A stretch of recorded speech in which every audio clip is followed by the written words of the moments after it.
And welcome to our community. Susie Thomas with you this morning. So happy to welcome Joel Bankert from Jackson Friends Church, who is involved with sports ministry there. Good morning. Good morning. Okay, that name Bankert, and talking about sports and Bankert, first of all, Grandpa and Football Hall of Fame, going back some time. Your dad, Sports Information Director at Malone University for many, many years before now teaching there. Yeah. And so it seemed like sports has had something to do with you for some time. What's that like, growing up in that family? It's pretty awesome. And I guess I think about that a lot, just how much sports has meant to my life. So, I mean, even just meeting people that don't have that influence in their lives, it's just crazy to think of me that, other people, don't have sports, and I don't know, maybe, it has meant so much to me that it's hard to think that it doesn't mean a lot to everyone. But, I mean, I grew up loving them. I got to go to pretty much all the Malone sporting events growing up because of my dad. So since I was a toddler, I was at those games and grew up loving the school and loving sports. And definitely football and basketball have been big ones for me growing up. And obviously with my grandpa being at the Hall of Fame for a while, I really started to love the NFL as a kid. But I've pretty much anything I could get my hands on. If I could try out a new sport, I'm willing to do it, and I'm blessed with some athleticism that I can be pretty decent at most sports, so that kind of helps too. Yeah. But, What is it about them? What is it about sports that almost seems like a microcosm of life, and we can learn so many principles about life through sport? I mean, teamwork is the biggest thing I think that people talk about. And I guess discipline as well, but you learn to work with others in sports, and even if it is individual sports, you're still learning that discipline from it and how you have to work at that craft and practice constantly and kind of devote yourself to it. I mean, as we do with our faith as well, but it takes such a commitment when you're out there. And I don't know, I think for me too, I've always been pretty competitive and always wanted to strive to get better in things, so I think sports has just been an avenue to be able to do that. And I don't know. When we read the scripture that says run as if to win the race, that takes on a whole new meaning when you actually know what kind of discipline and commitment and sometimes teamwork it's very individual, but also, you think of some races where you're on some kind of a relay or something where the teamwork is important as well there. It takes on a whole new meaning, doesn't it? Yeah, absolutely. When we read scriptures that talk about run as if to win the race, and you compare that with these things that you're talking about, discipline and commitment and teamwork, it takes on a whole new meaning when you know what goes in to the physical running of a race and then the spiritual running of a race, doesn't it? I'm working into sports ministry here, so it takes on a new meaning, doesn't it? For sure. I mean, I think just with sports ministry, I mean, we have this opportunity to bring in people, and I guess when we think about the race of life, we actually have maybe I'm kind of segue this into a pretty cool. We have a new verse for the sports ministry at Jackson Friends, and we have a logo with it as well. That looks pretty cool, but it's 1 Corinthians 9:25, and it says something to the idea of everyone is when everyone goes into strict training and they're all competing for a crown that will not last, but we compete for a crown that will last forever. And I mean that's kind of what sports ministry is. We're as Christians we're putting on for God, and we're striving to show glory or give His glory out there when we're on the court or on the soccer field, and we're not competing for ourselves, but we're competing for the crown. We're competing for the King. So I mean, it's different when you're bringing in kids that maybe don't come from a church background or maybe even different churches, but I don't know. It's a really cool opportunity to just bring in a bunch of different people, and we're all kind of going towards the same goal of, especially in our younger leagues, and we try to strive for that in our older leagues as well, but really focusing on this is more than just a game or a sport, but we're trying to teach these kids more about Jesus and the way we should live. Jackson Friends has a very active sports ministry organization. Are you kind of overseeing all of that now? Yeah. So, wow, Joel. Yeah, it's been interesting starting off here because we're doing a lot of new things. Basketball had been the huge thing for the last number of years, and even since I was in middle school and high school there. But I mean, this year we had over 500 some kids from kindergarten through 12th grade for the basketball leagues, and we've been pushing, and I've been pushing, I guess, more so on Pastor Dave to really give us the opportunity to try to expand our programs, and he's now kind of bought in this vision that I've given him that, hey, I think we can do some more things here, and I think we can open up the position of sports and recreation director as a full-time thing. So that's actually where I'm at now. Right now, still kind of part-time, but the goal is April 1st here to be starting full-time. Congratulations. Yeah, thank you. But we're going to be starting our soccer league here in the spring. That's been something that we've been working on, and I don't know if we want to go into that. Well, details. let's do. Since you said soccer, let's jump right into that. You are so well known for that basketball league. My own boys are well in their 30s, and they took that as little guys. Yeah. You have such a great reputation for really preparing kids in basketball. So now you're expanding that same kind of thing, opened up to the entire community with soccer? Yeah. Tell me about it. Yeah, so soccer is the new thing.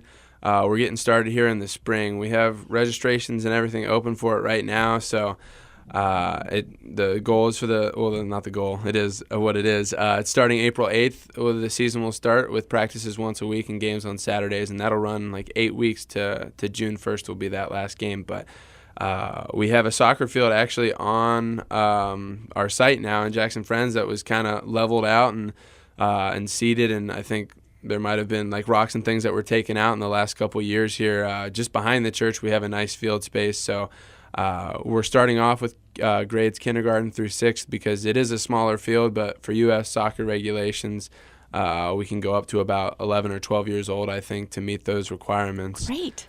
So it's pretty awesome. And K through 6 is a good place to start because I think a lot of our kids are from that younger group, and being able to kind of start there and work our way up, and then hopefully from there, if we can find some more field space, we'll start to add middle school and high school as well. So, is there anything funnier than watching kindergartners play soccer? Maybe playing basketball.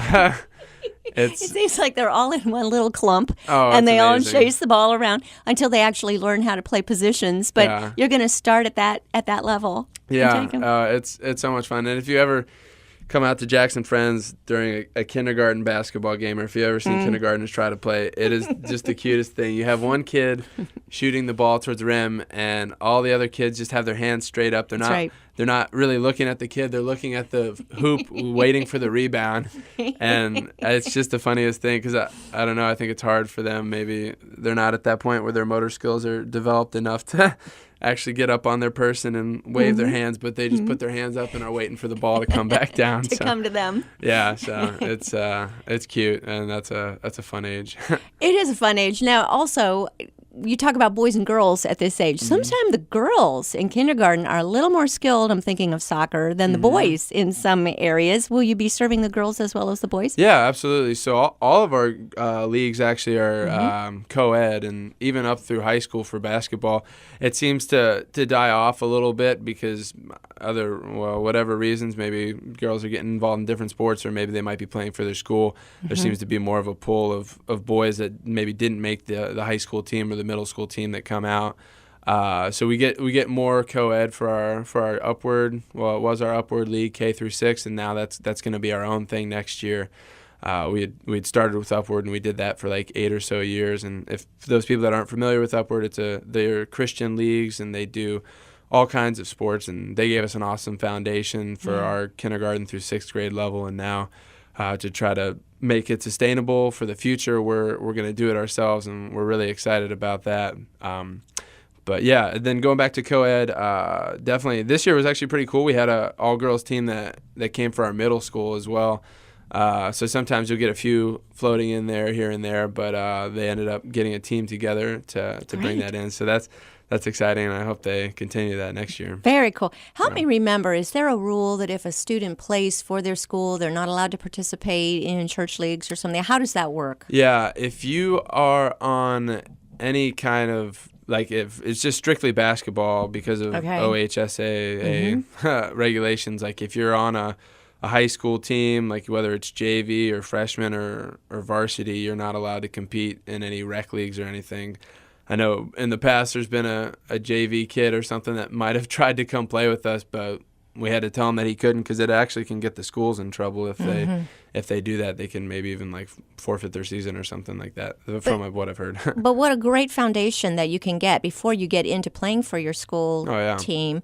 And like you said, I love that. If you get cut from your school team, and a kid who just loves to play basketball doesn't have to stop. You can really have a great competitive time playing with other folks as well. And that's the cool thing too. Like, kids are allowed, they can sign up to make sure they have a spot in our league, and then if you do make your high school or middle school team, you'll get your full refund back. So if you end up making it, then it's okay, but if not, hey, you still got your spot. So win-win, can't lose. Yeah, it's awesome. Great. So Jackson Friends, Jackson #1 seed in the basketball tournaments right now. Do you have any kids that are playing for them that came up through do you happen to know? Any of those names ring a bell? I mean, I'm just saying Jackson. I'm seeing a lot of Jackson lately. Yeah. Personally, I'm not too familiar because I was a Canton boy growing up. So that's right. I went to McKinley and everything. I mean, in my 4 years there, we've definitely had a lot of talented kids. I know the kids have gone on to play for like their middle schools and stuff.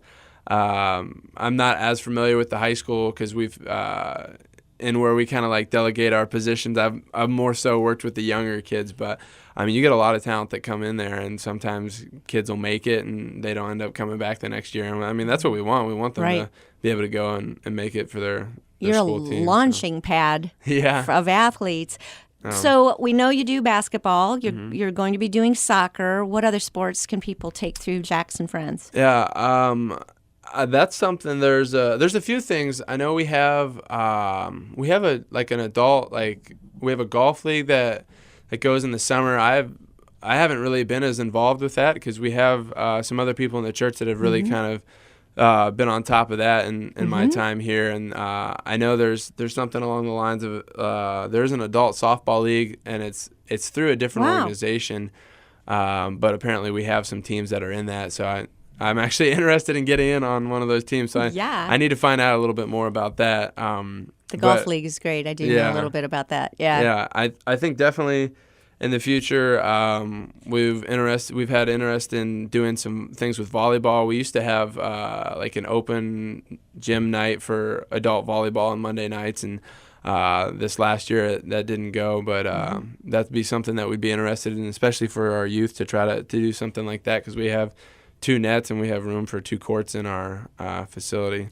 We should tell people where you're located so they're not driving all around Stark County looking for a soccer field. Yeah, so we're the address is 7945 Portage Street, Northwest, Masson, Ohio, 44646. We're just on the corner of Portage and Arlington there, so 2 pretty big roads. And the soccer field is actually just behind the church right now, and we got all the goals and stuff in a couple weeks ago, so I have to work on putting those together and lining the field. So if you go by it right now, it might not look like a soccer field. It's more going to look like a field right now. But in the next couple weeks here, hopefully we'll get some break with the weather, and I'll be able to go out there and start setting things up. Going to be exciting. All right, we are speaking with Joel Bankert. He is in charge of sports recreation at Jackson Friends Church. We'll be back after these words. You're listening to Our Community.